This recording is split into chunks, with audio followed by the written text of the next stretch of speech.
지난주 일요일 손자가 제게 전화를 걸어왔습니다. 할아버지, 요즘 걸음걸이가 예전 같지 않으세요? 괜찮으신가요?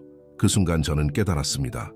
제가 매일 보던 환자분들의 표정이 바로 이런 것이었구나 하고요. 당황스러움과 함께 찾아오는 그 막연한 불안감 말입니다. 혹시 여러분도 이런 경험 있으신가요? 계단을 오르내릴 때 예전보다 힘이 드시나요? 장을 보러 마트에 갔을 때 다리가 무겁게 느껴지시나요? 그래서 나도 이제 정말 늙었구나 하는 생각이 드셨을 것입니다.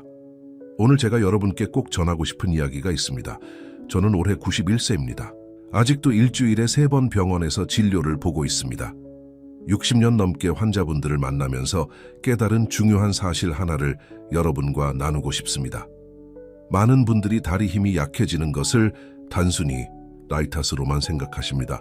하지만 실제로는 우리가 매일 드시는 음식, 특히 과일이 다리 근육의 힘을 약화시키는 주범일 수 있습니다.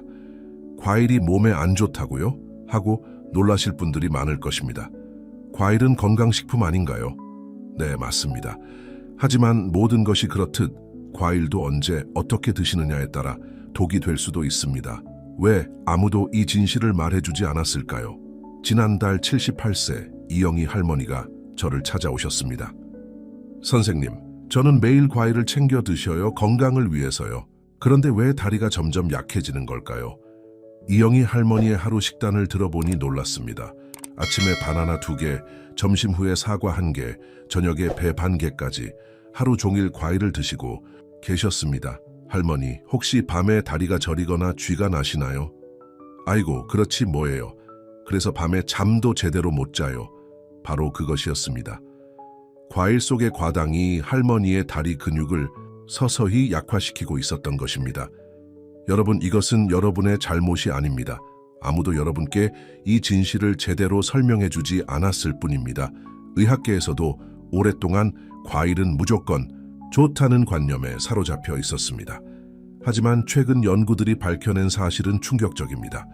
75세 이상의 시니어들에게 특정 과일들은 근육량 감소와 직접적인 연관이 있다는 것입니다. 과학이 밝혀낸 놀라운 진실, 우리 몸의 근육은 혈당 변화에 매우 민감합니다. 특히 다리 근육은 더욱 그렇습니다. 과일을 드시면 혈당이 급격히 올라갑니다. 그러면 우리 몸은 인슐린을 분비해서 혈당을 낮추려고 합니다. 그런데 이 과정에서 문제가 생깁니다. 급격한 혈당 변화는 근육세포의 에너지 대사를 방해합니다. 마치 자동차 엔진에 때로는 고급 휘발유를, 때로는 경유를 넣는 것과 같습니다. 엔진이 제대로 작동할 수 없겠죠. 더욱 심각한 것은 과일 속의 과당입니다. 과당은 포도당과 달리 간에서만 대사가 됩니다. 이 과정에서 생기는 부산물들이 혈액을 통해 다리 근육으로 전달됩니다. 그리고 근육 섬유의 수축력을 약화시킵니다. 60년 동안 환자분들을 보면서 저는 이런 패턴을 발견했습니다. 과일을 많이 드시는 분들일수록 다리 힘이 약해지는 속도가 빨랐습니다.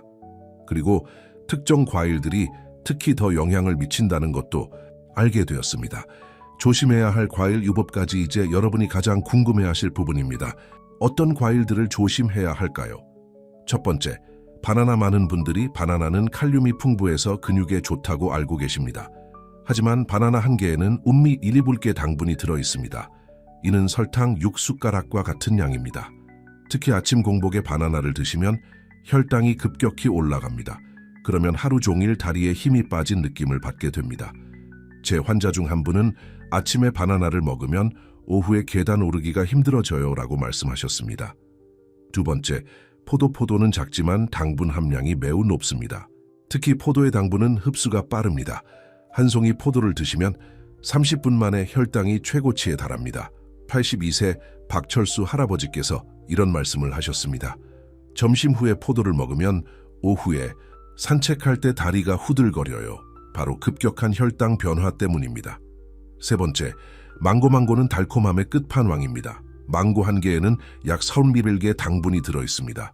더욱 문제가 되는 것은 망고의 당분 중 상당량이 과당이라는 점입니다. 과당은 근육에서 직접 에너지로 사용될 수 없습니다. 반드시 간을 거쳐야 합니다. 이 과정에서 근육은 에너지 부족 상태가 됩니다. 그래서 망고를 드신 후에 다리가 무겁게 느껴지는 것입니다. 네 번째, 감당함은 우리나라 사람들이 사랑하는 과일입니다. 하지만 감의 당분 함량은 생각보다 높습니다. 특히 곶감은 더욱 위험합니다. 감에는 탄닌이라는 성분도 들어 있습니다. 탄닌은 철분 흡수를 방해합니다. 근육에는 철분이 꼭 필요합니다. 철분이 부족하면 근육의 수축력이 떨어집니다. 5번째, 체리는 작고 귀여워서 많이 드시게 됩니다. 하지만 체리 10개에는 약 12개의 당분이 들어 있습니다. 그리고 체리의 당분은 흡수가 매우 빠릅니다. 더욱 주의해야 할 점은 체리에 들어있는 소르비톨이라는 성분입니다. 소르비톨은 설사를 유발할 수 있습니다. 설사가 계속되면 몸에 전해질 균형이 깨집니다. 그러면 근육 기능이 떨어집니다. 6번째, 파인애플은 소화에 좋다고 알려져 있습니다. 하지만 파인애플의 당분 함량은 매우 높습니다. 파인애플 한 조각에도 상당한 당분이 들어 있습니다. 파인애플에는 브로멜라인이라는 효소가 들어 있습니다. 이 효소는 단백질을 분해합니다. 근육도 단백질로 이루어져 있습니다. 너무 많이 드시면 근육 단백질 합성에 영향을 줄 수 있습니다. 7번째, 수박 여름철 대표 과일인 수박입니다. 수박은 수분이 많아서 당분이 적을 것 같지만 실제로는 그렇지 않습니다. 수박 한 조각에도 상당한 당분이 들어 있습니다. 수박을 많이 드시면 혈당이 급격히 올라갑니다. 그리고 수박에는 리코펜이라는 성분이 들어 있는데 이것이 때로는 근육 경련을 유발할 수 있습니다. 실제 환자분들의 변화 이야기, 이제 실제로 이런 과일들을 조심하신 후 어떤 변화가 있었는지 말씀드리겠습니다. 9세 김순자 할머니의 이야기. 김순자 할머니는 매일 아침 바나나 2개와 점심 후 사과 1개를 드셨습니다. 건강을 위해서라고 하시면서요. 하지만 오후만 되면 다리에 힘이 빠져서 집안일도 힘들어 하셨습니다. 제가 과일 섭취를 조절해보라고 권했습니다. 바나나는 주 2-3회로, 사과는 반 개씩만 드시도록 했습니다. 그리고 과일 대신 견과류를 간식으로 드시도록 권했습니다. 3주 후 할머니께서 전화를 주셨습니다. 선생님, 놀라워요. 오후에도 다리에 힘이 있어요. 어제는 손자와 공원에서 30분이나 산책했어요. 할머니의 며느리분도 변화를 느끼셨다고 합니다. 어머니가 예전처럼 활기차게 움직이세요. 장을 보러 가실 때도 발걸음이 가벼워졌어요.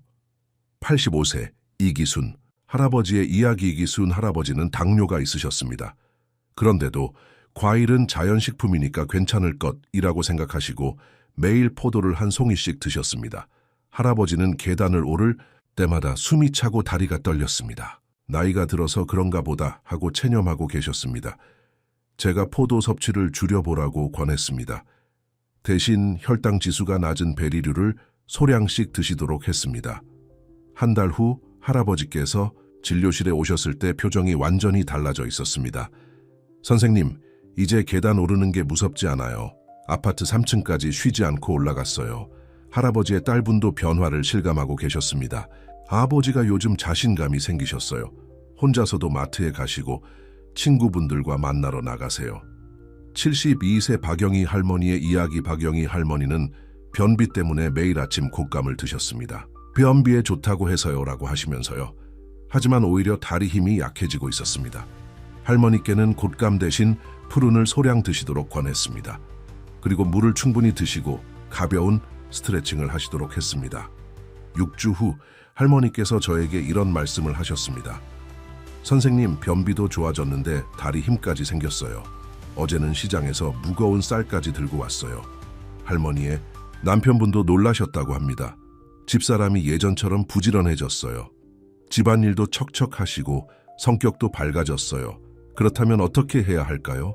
이제 여러분이 가장 궁금해하실 부분입니다. 과일을 어떻게 드셔야 할까요? 1단계. 과일 섭취 타이밍 조절하기. 가장 중요한 것은 언제 드시느냐입니다. 공복에 과일을 드시면 혈당이 급격히 올라갑니다. 대신 식사 중간이나 식후 1-2시간 후에 드시세요. 저는 환자분들께 이렇게 권합니다. 식사 중간에 과일을 조금씩 드세요. 마치 반찬처럼요. 그러면 다른 음식의 섬유질과 단백질이 과일의 당분 흡수를 늦춰줍니다. 2단계.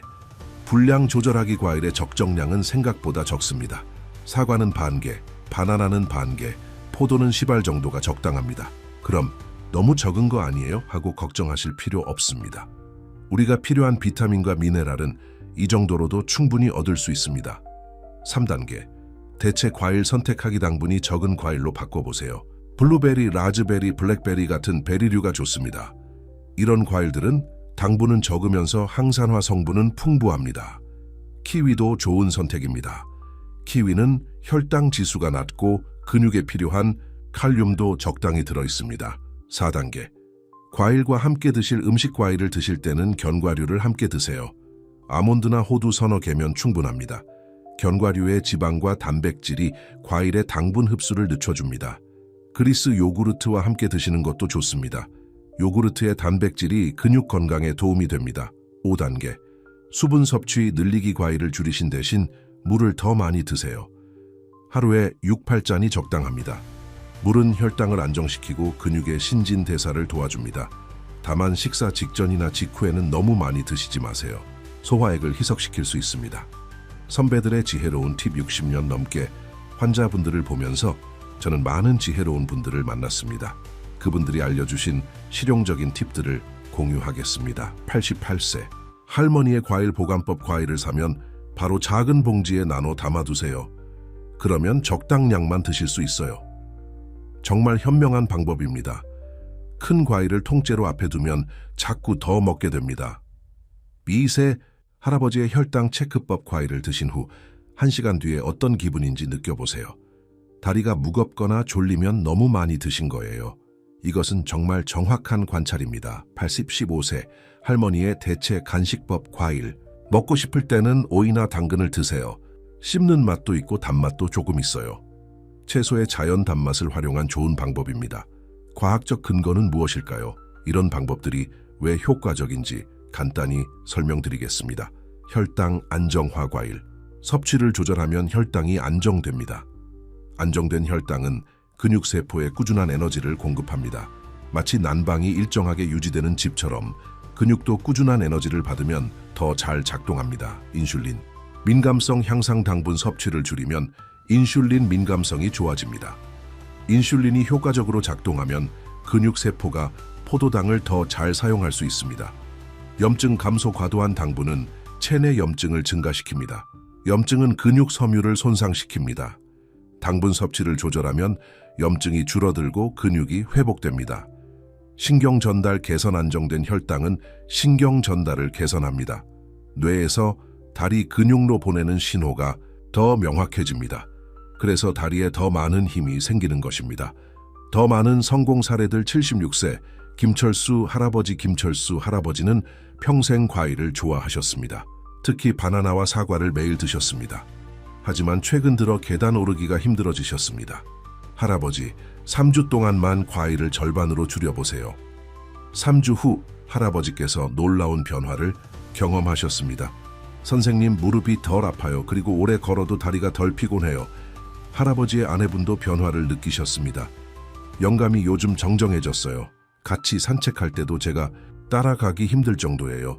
81세 정순이 할머니. 정순이 할머니는 포도를 특히 좋아하셨습니다. 포도는 몸에 좋다고 하니까 매일 한 송이씩 먹어요. 하지만 할머니는 오후만 되면 다리가 후들거린다고 하셨습니다. 특히 장을 보러 마트에 갈 때 힘드셨습니다. 할머니, 포도는 주 2, 3회만 드시고 한 번에 10알 정도만 드세요. 한 달 후 할머니의 변화는 놀라웠습니다. 선생님, 마트에서 무거운 물건도 들 수 있어요. 어제는 쌀 한 포대도 혼자 들었어요. 73세 박미자 할머니. 박미자 할머니는 변비 때문에 매일 아침 곶감을 드셨습니다. 하지만 다리 힘이 계속 약해졌습니다. 할머니, 곶감은 일주일에 2, 4개만 드시고 대신 자두를 드셔보세요. 6주 후 할머니께서 이런 말씀을 하셨습니다. 변비도 좋아졌는데 다리 힘까지 생겼어요. 요즘 매일 30분씩 산책해요. 가족 관계의 회복. 이런 변화들은 단순히 신체적인 것만이 아닙니다. 다리 힘이 생기면 자신감도 생깁니다. 그리고 가족 관계도 좋아집니다. 손자와의 추억 만들기. 김순자 할머니는 이제 손자와 함께 공원에서 산책을 합니다. 할머니, 요즘 많이 건강해지셨어요. 라는 손자의 말에 할머니는 눈물을 글썽이셨습니다. 부부관계의 개선이 기순 할아버지는 이제 아내와 함께 시장을 봅니다. 영감이 예전처럼 의젓해졌어요. 라는 아내의 말에 할아버지는 어깨가 으스해지셨습니다. 자녀들과의 관계. 박영희 할머니는 이제 자녀들에게 내가 짐이 되나 봐 라는 말을 하지 않습니다. 대신 엄마가 도와줄 일 없을까? 라고 물어보십니다. 7일 후에 느끼실 변화들. 여러분이 이 방법을 시도하시면 어떤 변화를 느끼실까요? 1, 2일차 아직 큰 변화는 없으실 것입니다. 하지만 오후에 덜 졸리실 수 있습니다. 과일을 줄이면 혈당 변화가 줄어들기 때문입니다. 3, 4일차 다리가 조금 가벼워지는 느낌을 받으실 것입니다. 특히 아침에 일어날 때 다리의 뻣뻣함이 줄어들 것입니다. 5, 6일차 계단을 오를 때 숨이 덜 차실 것입니다. 그리고 오래 서 있어도 다리가 덜 아프실 것입니다. 7일차 확실한 변화를 느끼실 것입니다. 산책할 때 발걸음이 가벼워지고 장을 보러 갈 때도 덜 피곤하실 것입니다. 주의사항과 당부 말씀이 방법을 시도하실 때 몇 가지 주의사항이 있습니다. 당뇨병이 있으신 분들, 당뇨, 약을 드시는 분들은 혈당이 너무 떨어질 수 있습니다. 반드시 주치의와 상의하세요. 혈당을 자주 체크하시고 어지러움이 있으면 즉시 의사와 상담하세요. 혈압약을 드시는 분들 과일을 줄이면 칼륨 섭취가 줄어들 수 있습니다. 다른 음식으로 칼륨을 보충하거나 의사와 상의해서 약의 조절이 필요한지 확인하세요. 소화기 질환이 있으신 분들, 위장이 약하신 분들은 갑자기 식단을 바꾸면 소화불량이 생길 수 있습니다. 천천히, 점진적으로 바꿔나가세요. 마지막 당부 말씀. 여러분, 절대 늦지 않았습니다. 저는 91세지만 아직도 매일 새로운 것을 배웁니다. 60년 넘게 환자분들을 보면서 깨달은 것이 있습니다. 나이는 숫자일 뿐이라는 것입니다. 중요한 것은 포기하지 않는 마음입니다. 이제 늙었으니까 어쩔 수 없지라고 생각하지 마세요. 작은 변화라도 시도해보세요. 7일 동안만 이 방법을 시도해보세요. 변화를 느끼실 수 있을 것입니다. 처음에는 작은 변화일지 모르지만 그 작은 변화가 여러분의 삶을 바꿀 것입니다. 가족들도 느낄 것입니다. 요즘 많이 좋아지셨네요 라는 말을 들으실 것입니다. 하지만 무엇보다도 중요한 것은 여러분 자신이 느끼는 변화입니다. 아침에 일어날 때 다리가 가벼워진 느낌, 계단을 오를 때 숨이 덜 차는 느낌, 손자와 산책할 때 발걸음이 가벼워진 느낌, 이 모든 것이 여러분을 기다리고 있습니다. 저는 91세이지만 아직도 환자분들에게 배웁니다. 여러분들의 경험담이 또 다른 환자분들에게 희망이 됩니다. 만약 이 방법으로 좋은 변화를 경험하시면 댓글로 알려주세요. 여러분의 이야기가 다른 분들에게 용기가 될 것입니다. 건강은 하루아침에 만들어지지 않습니다. 하지만 올바른 방향으로 한 걸음씩 나아가면 분명히 좋아집니다. 저는 여러분을 응원합니다. 여러분의 건강한 노후를 위해 이 영상이 도움이 되셨다면 좋아요 버튼을 눌러주세요. 그리고 구독 버튼도 눌러주시면 더 많은 건강 정보를 전해드릴 수 있습니다. 주변에 다리 힘이 약해져서 고민하시는 분들이 계시다면 이 영상을 공유해주세요. 여러분의 작은 관심이 누군가에게는 큰 도움이 될 수 있습니다. 다음 영상에서는 무릎 통증 없이 100세까지 걷는 방법에 대해 말씀드리겠습니다. 많은 관심 부탁드립니다. 여러분 모두 건강하시고 행복한 하루 보내세요. 감사합니다.